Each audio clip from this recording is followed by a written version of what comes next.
Hello, hello, hello everyone. Guess what time it is? I know what time it is. Do you know what time it is, winners? Yes, it is 6:59, 1 minute to go until SC2 Mina, my God, SC2 Mina Cup number 9 kicks off. And I'm so excited about today.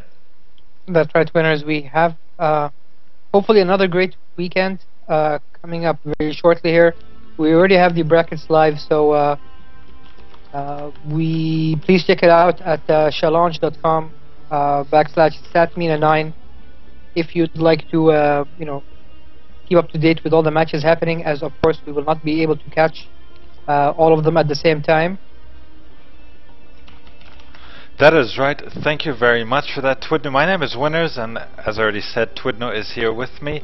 We're the premier casters for the SC2 community here in the Middle East and North Africa, and we're going to bring you a lot of action, like always, tonight. Alright, so we should hopefully be looking at the brackets now, trying to figure out what the first matches are going to be. And hopefully we'll get an invite really soon to get this thing started. I'm very excited, winners. I always look forward to Saturdays, as they are the days for the Mina Cups. I am hearing some rumblings about possible changes. I certainly hope that does not happen, but in any case, I will try my best to always be there alongside you to make sure we provide our viewers with constant chatter and casts for all these wonderful games. Thank you very much for that. And yes, that is correct. Changes are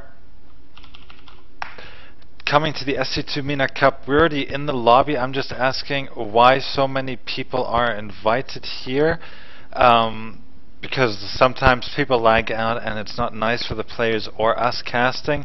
Kind of spoils the game, you know, and if there's this kind of critical moment, critical situation, and the stream lags, or even the game lags, more essentially the game, it can upset certain people here. That's right, and I mean, all the matches, I mean, this one specifically is going to be casted, so for all the people who are trying to observe, why not join the cast and watch us live? I mean, you'll get to see all the action, you'll get to hear our wonderful voices at the same time, so it's a win-win situation. And for some reason, I got removed from the lobby. I guess he did not know I'm joining you for the cast, winners. Yeah, I know. Magic Zerg is a new guy. I think he's from Morocco. Okay. Please make sure that I get an invite once again here.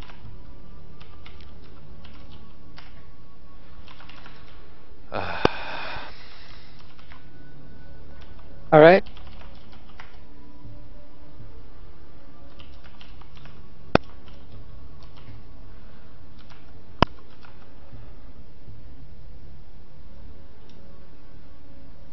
Wait. It's what is the matchup? It is what is Magic Zerg versus Chiari. Okay, so we're playing a second round match. Okay, that's not bad. That's okay. Yeah. That's just fine. Yeah, so we'll start this off with the second round match. It will be a Magic Zerg versus Chiari. The races are... So it's a ZVP? Correct. Thank God it's not a mirror match, as I am not a big fan of those. Well, mirror matches, I enjoy watching ZVZ because the pure skill and control really shows through. But TVT as well, that's a chess game, but PvP, no, I don't like watching PvP. Surprisingly, winners, contrary to what you're saying, I mean, out of all the mirror matches, which I'm not a big fan of, I actually enjoy PvP the most out of the three. Really? How come? What is the deal?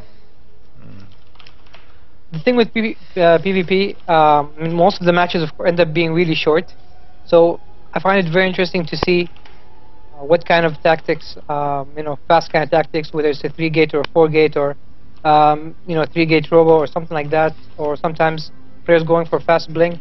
and I always like to see the thought process or how the other player tries to counterattack. But I'll leave that for now. We do have the countdown. Our first match of the StarCraft 2 MENA Cup, number 9. It's Magic Zerg versus Carry. It's a second round matchup as EVP. I'm Twidnu, and joining me is Winners, and here we are on GSL Daybreak. That is right. Thank you very much for that. Daybreak, a nice large map to kick everything off. And, well, Chiari has loaded. The players have loaded. I have loaded. I guess you've loaded too. I guess it's Dan who's playing on his MacBook Pro. Most likely, that's right. Oh, Dan. So yeah, Magic Zerg, he's from Morocco. Chiari, oh my god. Where's Chiari from? Is he Egyptian? Oh my god, he's gonna shoot me after this cast. Anyhow, intros please, Mr. Twidnu.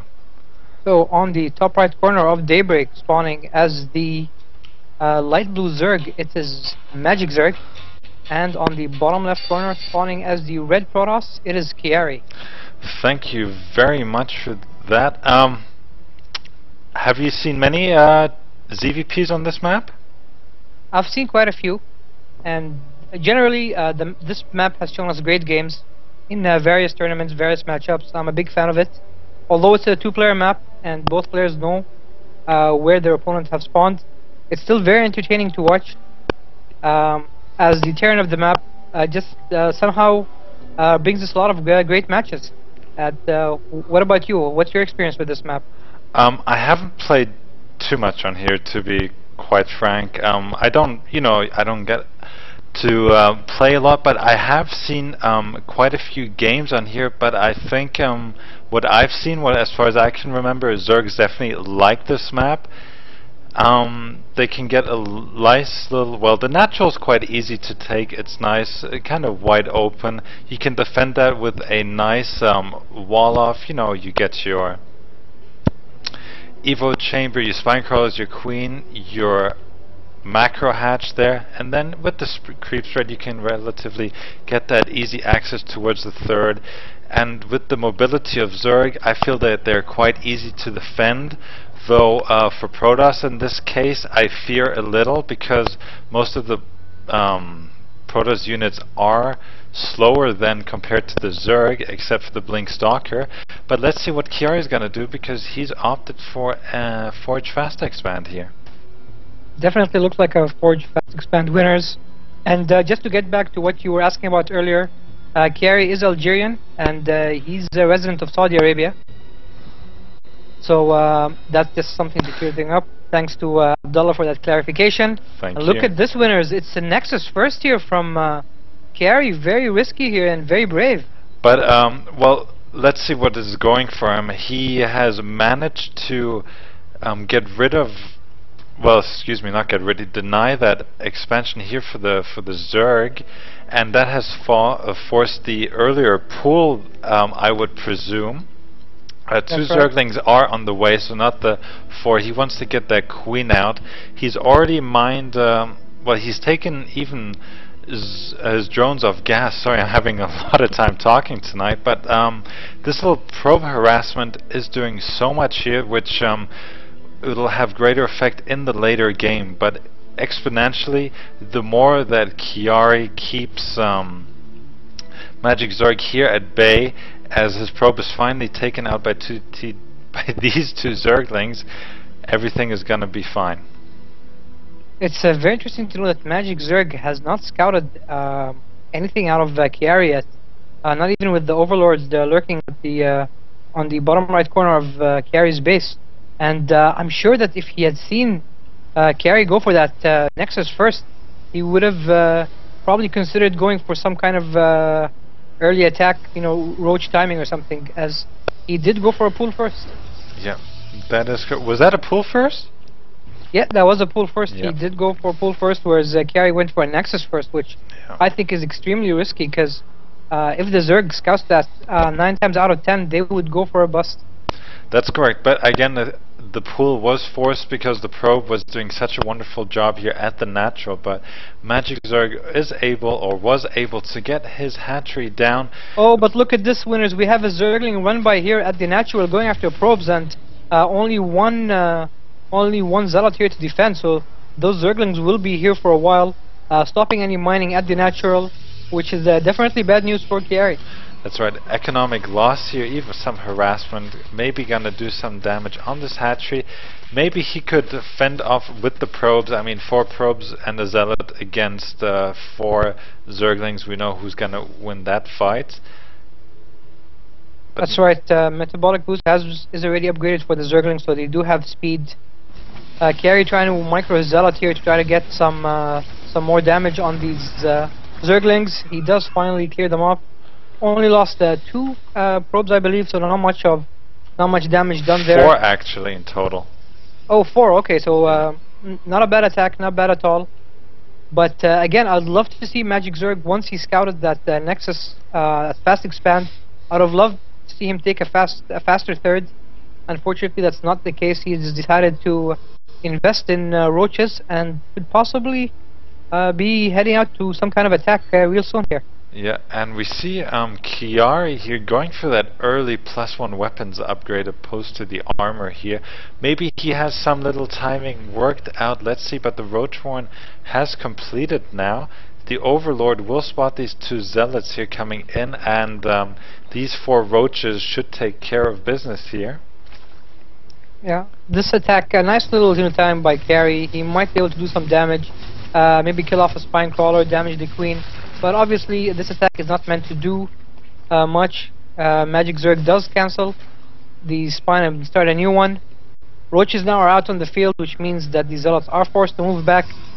And Chiari here only building his 2nd and 3rd, actually 2 Stargates here at his main winners. So looks like we will see a very heavy Void Ray and Phoenix play here. That's right, and now maybe we're gonna see some sort of attack. We have Roaches and Zerglings making their way across the map. Chiari threw up a 3rd photon cannon here, so I think he'll be fine. Even a 4th one now, 2 sentries to block off, and let's see how this is gonna go. Alright, Zerglings making their win here, but are forced back. Roaches now only 4 of them though, so I do not see this. Okay, so 3 more on the way, 7 Roaches in total. He definitely has potential to do some damage here. Maybe even take off one of the structures, which would definitely hurt Chiari, as he's only on a single gate at the moment. Yep, a very risky play here by Chiari. He's supply blocked as well, 52 out of 52. The next pylon is only starting now, but I think his defense will hold. That's quite a blunder here, especially in this timing. If Magic Zerg decides to do some damage with these Roaches, Chiari will not be able to reinforce, so this small mistake, as small as it may be, might actually cause him a lot of damage here. But Magic Zerg still has not pushed out. Yeah, he's still waiting for more reinforcements, more Roaches and Zerglings making their way towards that rally just outside the Protoss Natural. And let's see what he can do, winners. Well, he has 5 cannons, 3 sentries, and the first Void Ray is already out. So I think Chiari is doing quite fine, but well, that is a lot of stuff here hurling towards him. 19 Roaches and 12 Zerglings here in total, and I think this is it. And what's funny is that the Zealot there is unchallenged at the Zelnaga Tower, so he has seen all these units rallied in there, which is why Chiari was able to defend here. But look like the Roaches have decided to go in here, and he should take out that fort before the +1 is complete, and he does. So no +1 for the gateway units yet, but those 2, 3, now 3 Void Rays will make short work of these Roaches, and I think Chiari has successfully defended Winters. Well, I do not agree with Magic Zerg making more Roaches here. He did 6 more Roaches, but he's thrown up his Hydralisk then. Poor choice for Magic Zerg here. I would have thrown up a 3rd hatchery in the time. That's right.